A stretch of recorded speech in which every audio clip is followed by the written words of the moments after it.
light of the world, you stepped down into darkness, opened my eyes, let me see beauty that made this heart adore you, hope of a life spent with you. Here I am to worship, here I am to bow down, here I am to say that you're my God.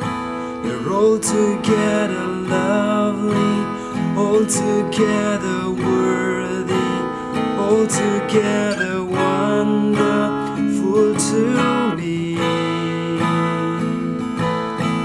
King of all days, oh so highly exalted, glorious in heaven above. Humbly you came to the earth you created, all for love's sake became poor. Here I am to worship, here I am to bow down, here I am to say that you're my God. You're altogether lovely, altogether worthy, altogether wonderful to me.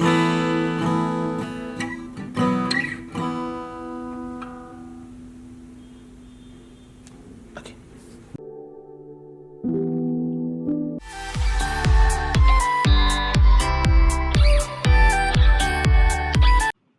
Hi, I hope you've had a blessed week, and I hope the classes that we've been having so far have helped you come a little closer to the Lord and have answered some of your questions. In today's class, we will be talking about the topic, the Holy Spirit in Christian life. Now, who is the Holy Spirit? We know that the Holy Spirit is a third person in the Trinity, along with the Father and the Son, and that he is equal in dignity and majesty to the Father and the Son. Now, while we cannot see the Holy Spirit is a person. And because he is a person, we have the ability to have a relationship with him. Just as the Father and the Son love us so much, the Holy Spirit loves us in the same way. And we too, just as we love the Father and the Son, we are able to love the Holy Spirit and have a close relationship with him. So when do we receive the Holy Spirit? We all know that we've received the Holy Spirit at the sacraments of baptism and confirmation. So if we've received these sacraments, why is it then that there are so many Christians who aren't necessarily good people? Let's look at an example. Let's look at Saint Peter. He lived with Jesus, he was baptized, and yet he denied Jesus 3 times. He was filled with fear, and it wasn't until the Pentecost that he actually had the courage to go and speak out to the people, right? In the same way, there are so many Catholics who have been baptized and who have received confirmation and other sacraments, and yet they don't live a life that is worthy of the kingdom of heaven. And why is that so? It is so because the Holy Spirit hasn't been released and lived out in their lives. He lives in them, but he hasn't really been alive in them. They haven't really gone to that upper room where they had an experience of the Pentecost and the Holy Spirit coming upon them, and they haven't been filled with that power so that they could come and speak out, right? It's the same way for us.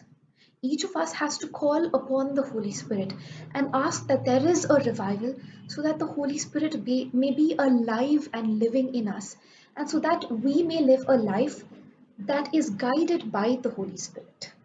What happens when we are filled with the Holy Spirit? I'm going to read for you from Acts chapter 1 verse 8. This is just before Jesus was taken up into heaven. But you will receive power when the Holy Spirit comes on you, and you will be my witnesses in Jerusalem and in all Judea and Samaria and to the ends of the earth. Before the Pentecost, the apostles were filled with fear right? And they were sitting in that upper room not knowing what to do. But at the Pentecost, the Holy Spirit descended on them with tongues of fire. And they were filled with the Holy Spirit and they were filled with courage. They went out and spoke to the crowds. And it is these apostles that took the Gospels to the end of the earth. You know, when the Holy Spirit is within us, we will want to share this love of God with everybody. You will come out of that upper room where you are stuck right now and you will live in the world. And we will be witnesses, not necessarily just by preaching. We will be witnesses by our very lives and the way that we live. Now, what are the signs to show that someone is filled with the Holy Spirit? I'm going to read for you from Matthew chapter 7, verse 17, which says, "Even so, every good tree bears good fruit, but a bad tree bears bad fruit. You will know if you are filled with the Holy Spirit by the fruit that you bear." Now, in his letter to the Galatians, St. Paul speaks of the fruit of the Spirit, and this is what is shown in our lives. I'm going to go through this passage for your understanding. Galatians chapter 5, verses 22 to 25. "But the fruit of the Spirit is love, joy, peace, forbearance, kindness, goodness, faithfulness, gentleness, and self control.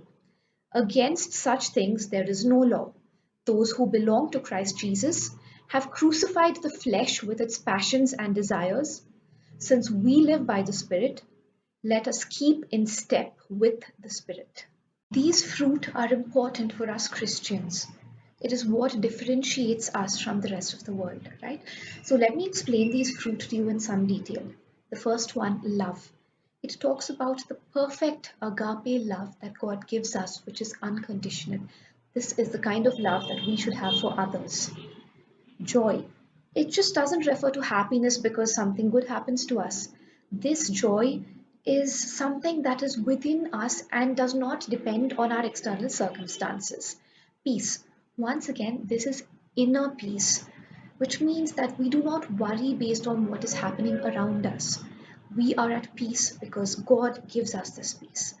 Forbearance, which means patience, endurance, steadfastness, and perseverance.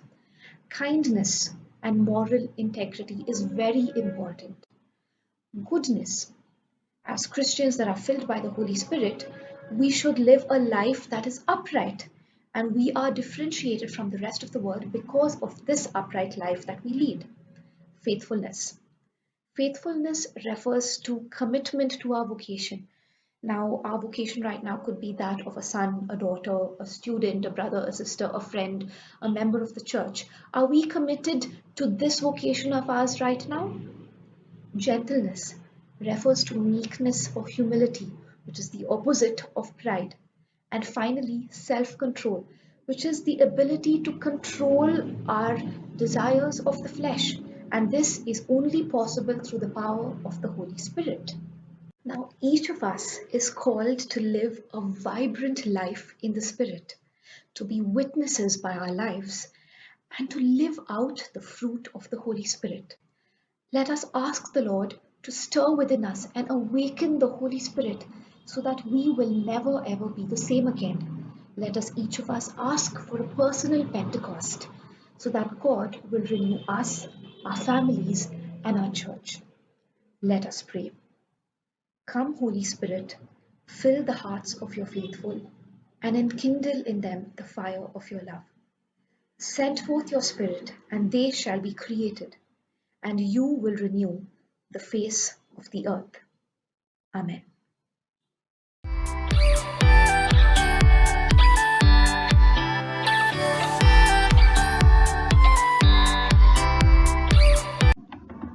Hello again.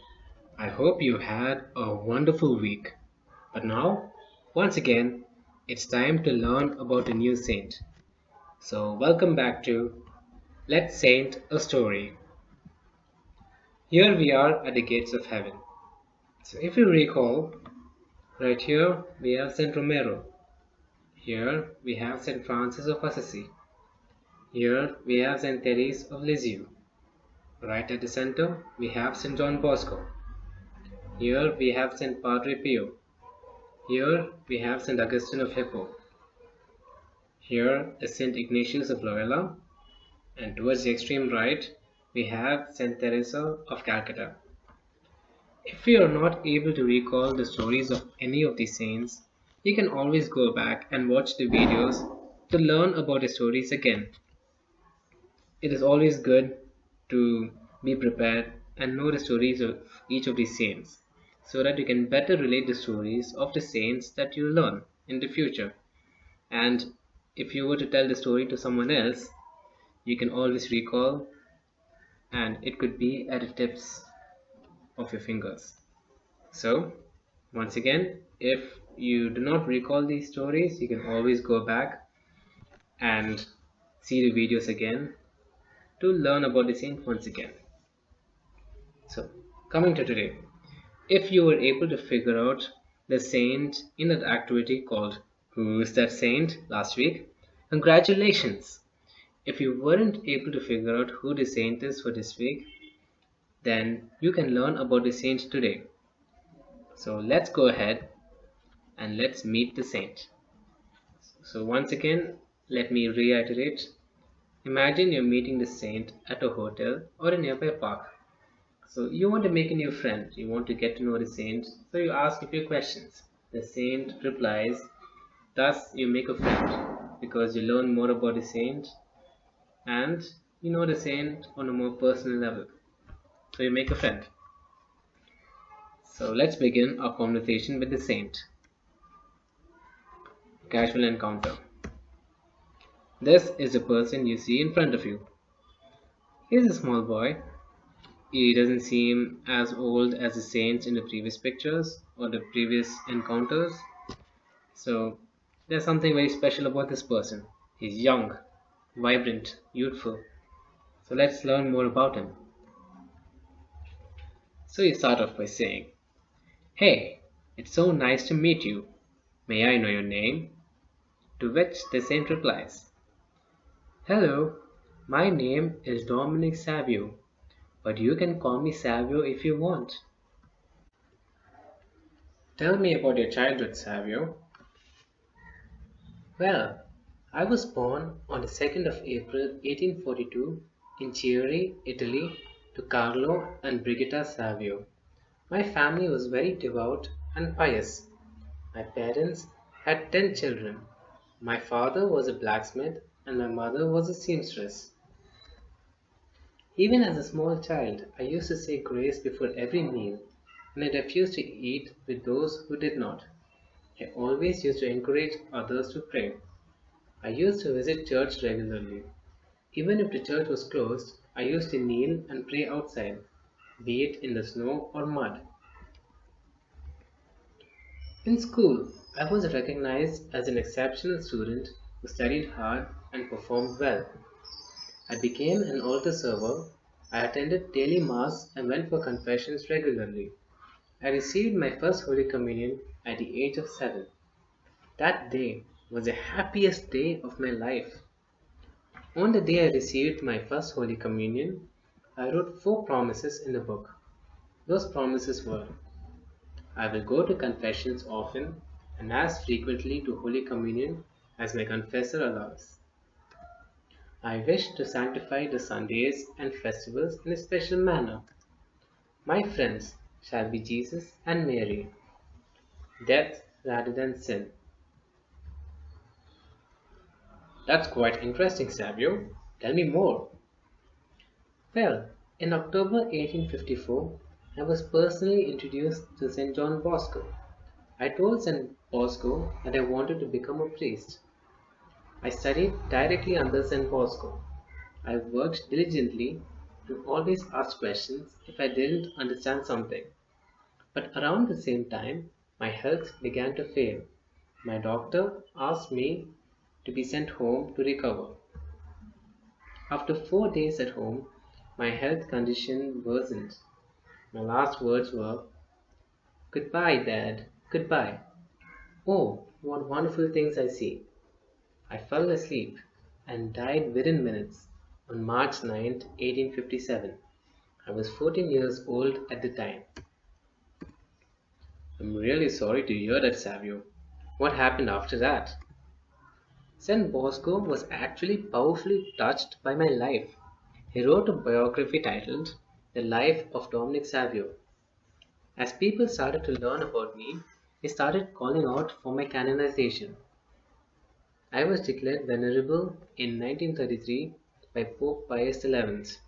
I was beatified in 1950, then canonized in 1954 by Pope Pius XII. I became the patron saint of choir boys, the falsely accused, and juvenile delinquents. What can I do to be more like you, Savio?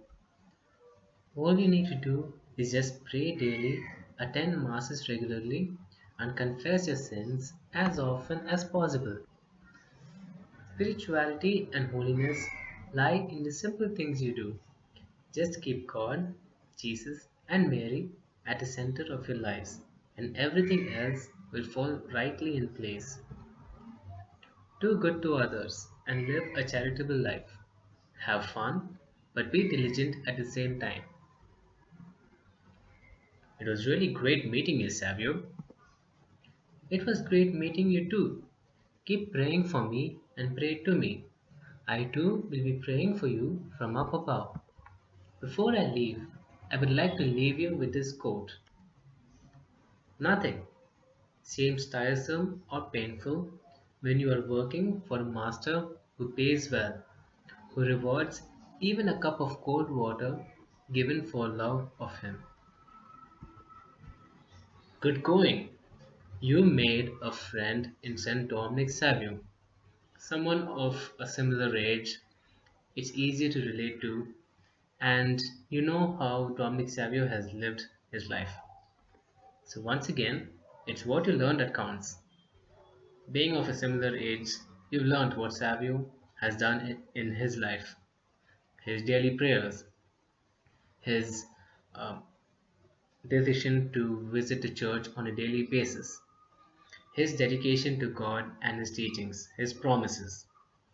If you can follow these little personality traits or these little habits, and if you can inculcate them into your own lives, you too can become a saint just like Dominic Savio. So that brings us back to the gates of heaven. So we have an ensemble of saints, and they are joined by Dominic Savio, who we made a friend with today. So this brings us to who's that saint? Towards the left, we have a silhouette of a saint, and towards the right, we have a clue related to that silhouette. So, clubbing the silhouette on the left and the clue to the right, if you can figure out who the saint is, type the answer in the comment section below. The clue reads out documentation of Eucharistic miracles on the website. Died due to leukemia. So, if you know the saint, go ahead, type the answer right now. So, thank you and saint in your life.